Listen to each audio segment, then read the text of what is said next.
हाँ स्टार्ट कर रहा है। हाँ, एसएसटी इकोनॉमिक्स के कुछ इंपॉर्टेंट क्वेश्चन जो आप लोगों के लिए हाफ ईयरली और एनुअल एग्जाम के लिए 10th क्लास बहुत इंपॉर्टेंट रहने वाले हैं। तो फटाफट क्विक रिवाइज करते हैं। थोड़ा सा फास्ट समझाने की कोशिश करूंगा क्योंकि आज जो है पेपर होने वाला है हाफ ईयरली का क्लास 10 एसएसटी के अंदर इकोनॉमिक्स अर्थव्यवस्था के जो मोस्ट इंपोर्टेंट टॉपिक्स हैं उसकी मैं बात कर रहा हूँ। तो सबसे पहले स्टार्ट करते हैं एक नंबर से 1986 कंज्यूमर प्रोटेक्शन एक्ट उपभोक्ता संरक्षण अधिनियम। उपभोक्ताओं यानी बायर्स जो होते हैं, खरीदारी करने वाले जो होते हैं उपभोक्ता, उनके लिए एक एक्ट लागू किया गया जिसको 1986 में लागू किया गया। इसको कंज्यूमर प्रोटेक्शन एक्ट या कोपरा के नाम से जाना जाता है। हिंदी में इसे उपभोक्ता संरक्षण अधिनियम। इसको वापस 2019 में थोड़ा सा और इसमें कुछ चेंजेस किए गए, तो ये भी आपको याद करना है। रिबाउंडेड इन 2019। उपभोक्ताओं को संरक्षण यानी पहले जितने भी कंज्यूमर्स होते थे, अगर वो कोई मिलावटी सामान खरीद लेते थे या कुछ भी उनके प्रोडक्ट में गड़बड़ होती थी तो उसके खिलाफ कोई कार्रवाई नहीं कर पाते थे, तो इसके थ्रू ये उपभोक्ता संरक्षण अधिनियम लागू किया गया। अब इसका पॉइंट आपको ये पॉइंट नंबर 4 सुनना है। इसके लिए आप 3 जगह कंप्लेंट कर सकते हैं। डिस्ट्रिक्ट फोरम जिसको जिला अदालत कहते हैं, 20 लाख तक का मामला। फिर आता है स्टेट कमीशन राज्य आयोग में 1 करोड़ तक का, और 1 करोड़ से ज्यादा नेशनल कमीशन या राष्ट्रीय आयोग में 1 करोड़ से ज्यादा का कोई मामला है, दावा कहते हैं जिसको। यानी कोई भी कंपनी अगर गलत प्रोडक्ट बेचती है तो उसके लेवल 3 लेवल पे उसकी कंप्लेंट की जा सकती है। मोस्ट इंपोर्टेंट है आप लोगों को ये कंज्यूमर प्रोटेक्शन एक्ट क्वेश्चन 100% पूछा जाता है। सेकंड आता है आरटीआई, सूचना का अधिकार, राइट टू इन्फॉर्मेशन 2005 में से, अरे ध्यान दो बेटा इधर साहब, सूचना का अधिकार 2005 में से लागू किया गया। इसके थ्रू अपन किसी भी सरकारी कार्यालय से इंफॉर्मेशन सूचना प्राप्त कर सकते हैं। एक लिखित में एप्लीकेशन देनी होती है और थोड़ा सा चार्ज लगता है, जिसको देके आप किसी भी सरकारी कार्यालय से सूचना ले सकते हो। इसी तरह से आरटीई होता है, सूचना का अधिकार वह अधिकार होता है, इसको 2005 में लागू किया गया इंडिया में, और इस अधिकार के तहत, इस राइट टू इन्फॉर्मेशन के तहत हम किसी भी सरकारी कार्यालय से या कार्यालय से कोई भी किसी भी तरह की सूचना उनसे मांग सकते हैं। आगे वाला सरकारी कार्यालय हमें सूचना देने से मना नहीं कर सकता। इसके थ्रू आपके अगर 10th बोर्ड या 12th बोर्ड की बात करो तो आप आजकल जो बोर्ड की कॉपीज मंगवाते हो, यानी मान लो आपने मैथ्स का पेपर किया और आपके 50 नंबर ही आए, आपको लग रहा है मेरे तो 80 नंबर आने चाहिए थे, तो अपन एक फॉर्म भरते हैं समीक्षा का, और फॉर्म भरने के बाद बोर्ड वाले आपको कॉपी की पूरी प्रिंट बना के पीडीएफ फॉर्मेट में आपको भेजेंगे। ये सूचना के अधिकार के थ्रू ही ये हो पाया है संभव। तो आप अगर मार्क्स कम आते हैं, आपको लगता है कि मेरे मार्क्स ज्यादा आने वाले थे और बहुत कम आ गए, तो आप सूचना के अधिकार के थ्रू आप अपनी बोर्ड की कॉपी भी मंगवा सकते हो, बोर्ड आपको मना नहीं कर सकता। तो ये मोस्ट इंपोर्टेंट पॉइंट मैंने आप लोगों को बताया है। जितने भी स्टूडेंट्स हैं कॉलेज लेवल पे, स्कूल लेवल पे, वो सभी अपनी कॉपीज को जो है मांग सकते हैं, जो भी उनका बोर्ड है। जैसे आरबीएसई राजस्थान बोर्ड होता है, सीबीएसई में भी ये सिस्टम है, central board of secondary education, कोई भी बोर्ड से आप सूचना के अधिकार के तहत कोई भी इंफॉर्मेशन ले सकते हैं। नेक्स्ट आ जाए, उधर बातचीत नहीं करो बेटा। आरटीई आपने देखा होगा, इसको बोलते हैं शिक्षा का अधिकार। सभी बड़ी बड़ी स्कूलों में, मान लो गवर्नमेंट स्कूल तो ऑलरेडी फ्री होती है, उनमें ज्यादा पैसे नहीं लगते, लेकिन जितनी भी बड़ी स्कूल है तो आप नोटिस करोगे हर 100 बच्चों पे जो है 25 बच्चे फ्री पढ़ते हैं शिक्षा के अधिकार के थ्रू। कि मान लो आपके जिले में कोई सी भी बड़ी स्कूल क्यों ना हो, तो वहां पे भी 100 बच्चों पे जो है आरटीई, राइट टू एजुकेशन 2009 में इसे लागू किया गया।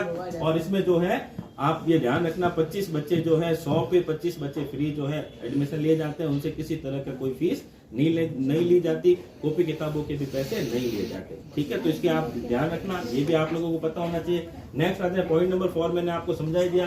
पॉइंट नंबर 5 आ जाए बार्टर सिस्टम, वस्तु विनिमय। पहले क्या होता था कि एक वस्तु के बदले दूसरी वस्तु देके मीन ऑफ एक्सचेंज होता था। कि यार मान लो कि आपके खेत में गेहूं उगा हुआ है और आपको बाजरा चाहिए, तो आप गेहूं देके उनसे बाजरा ले सकते हैं। या किसी को जूते खरीदने हैं तो आपके पास मतलब पैसे नहीं था, करेंसी नहीं थी, तो उस समय एक वस्तु के बदले दूसरी वस्तु को एक्सचेंज करके जो सिस्टम चलता था। और आजकल उसकी जगह ले लिया मुद्रा ने, जिसको अपन करेंसी कहते हैं, मनी कहते हैं। इसको मीडियम ऑफ एक्सचेंज, विनिमय का माध्यम माना गया है। तो पहले जो आपको पहले अगर पता हो तो वो मुद्राएं चलती थी, सोने की चांदी की मुद्राएं जो थी वो चलती थी। फिर बाद में पैसे का आविष्कार हुआ, और फिर हम बात करें, ये हो गया medium of exchange. RBI, Bharat में नोट छापने का जो काम है वो रिजर्व बैंक ऑफ इंडिया, आज इधर ध्यान दो, भारत में नोट छापने का काम जो है वो सभी लोग ध्यान दीजिए भाई इधर।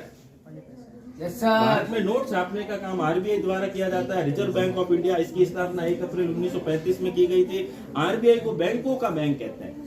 ठीक है, यानी अगर दूसरे बैंक अगर लोन लेने जाते हैं तो वो किसके पास जाएंगे, आरबीआई के पास जाएंगे। और आरबीआई जो होता है भारत के अंदर नोट छापने का काम कौन करता है, आरबीआई करता है। नेक्स्ट आता है जीएसटी, वस्तु और सेवा कर, गुड्स एंड सर्विस टैक्स, इसकी फुल फॉर्म आपसे पूछी जा सकती है। एसजीएस, ये भी मोस्ट इंपोर्टेंट है, सेल्फ हेल्प ग्रुप होता है, स्वयं सहायता समूह। इसमें गांव की ग्रामीण महिलाएं जो होती है ना, कुछ पैसे इकट्ठा करके अपने प्रोटेक्शन में कुछ भी नई चीज खरीदने में उसका यूज करती है। Group of women pool their savings, तो महिलाओं का जो बचत का इस्तेमाल गाँव में जो है ये एसएसजी होता है, स्वयं सहायता समूह, इसको कहते हैं सेल्फ हेल्प ग्रुप के नाम से इसको जाना जाता है। 10th क्लास सभी इधर ध्यान दीजिए, अदर एक्टिविटीज में बिल्कुल नहीं। चलिए next point number 10, WTO world trade organisation, एक यूएनओ भी होता है, यूनाइटेड नेशन ऑर्गेनाइजेशन। तो WTO आपको याद रखना है, वर्ल्ड ट्रेड ऑर्गेनाइजेशन, विश्व व्यापार संगठन के नाम से इसको जाना जाता है। नेक्स्ट आ जाओ, उपभोक्ता के अधिकार, rights of consumer. Consumer rights कौन कौन से हैं ये आपको ध्यान रखना है। सबसे पहला आ जाएगा राइट टू चूज, चुनने का अधिकार है कंज्यूमर को। राइट टू सेफ्टी, सुरक्षा का अधिकार है। राइट टू इंफॉर्मेशन, सूचना पाने का अधिकार है। और राइट टू रिप्रेजेंट, प्रतिनिधित्व का अधिकार। तो मैंने ये मेन 4 ही बताए, एक दो और होते हैं वो भी आप देख सकते हैं। ये भी मोस्ट इंपोर्टेंट क्वेश्चन आप लोगों के लिए रहने वाला है। थोड़ा सा फास्ट चल रहे हैं ताकि एकदम से क्विक रिवाइज में आप लोगों को करवा सकूं। पॉइंट नंबर 12 देखें, नेशनल कंज्यूमर डे, राष्ट्रीय उपभोक्ता दिवस एवरी ईयर 24 दिसंबर को सेलिब्रेट किया जाता है। हर साल 24 दिसंबर को राष्ट्रीय उपभोक्ता दिवस जो है मनाया जाता है। फिर आ जाए आईएसआई और एक मार्क, एक मिनट पॉज कर दो।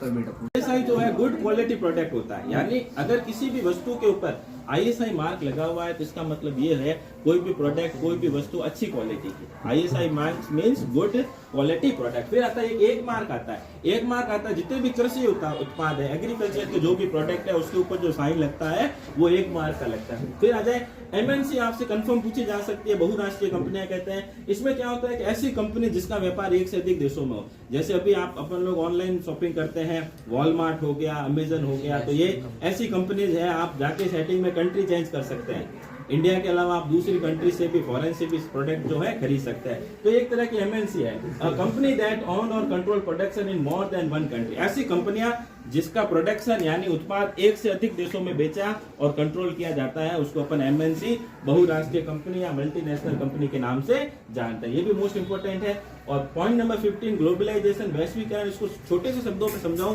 कि पहले एक जगह से दूसरी जगह पर जाने में बहुत टाइम लगता था, आजकल पूरी दुनिया समझ के छोटी सी हो गई है। इसका मतलब दुनिया श्रिंक नहीं हुई है, लेकिन कम्युनिकेशन, वेज ऑफ कम्युनिकेशन इतने बढ़ गए हैं, संचार के माध्यम इतने बढ़ गए हैं कि आजकल अपन यहाँ बैठे दुनिया के किसी भी कोने में किसी भी व्यक्ति से कांटेक्ट कर सकते हैं, पलक झपकते ईमेल पहुंचाया जा सकता है, बिजनेसेस बहुत इजी हो गए। तो मैं ये बिल्कुल इजी वर्ड्स में आप लोगों को समझा रहा हूँ, जिसको वैश्वीकरण या ग्लोबलाइजेशन कहते हैं। इट मींस चारों तरफ का व्यापार जो है, कुछ भी चीजें जो है बहुत ही ज्यादा फास्ट हो गई है, ग्लोबलाइजेशन हो गया है, यानी हम किसी भी देश के साथ कांटेक्ट बहुत इजीली और आसानी से कर सकते हैं। तो विभिन्न देशों के बीच परस्पर संबंध और तीव्र एकीकरण की प्रक्रिया, यानी the process of mutual relationship and rapid integration between different countries. तो ये ग्लोबलाइजेशन वाला भी, वैश्वीकरण वाला भी क्वेश्चन आप लोगों से इंपॉर्टेंट है। तो ये 15 पॉइंट्स मैंने आप लोगों को बहुत ही फटाफट और सारे इंपॉर्टेंट पॉइंट बताए हैं। वीडियो पसंद आए तो लाइक करें, शेयर करें। Thanks for watching teaching tricks tutorial.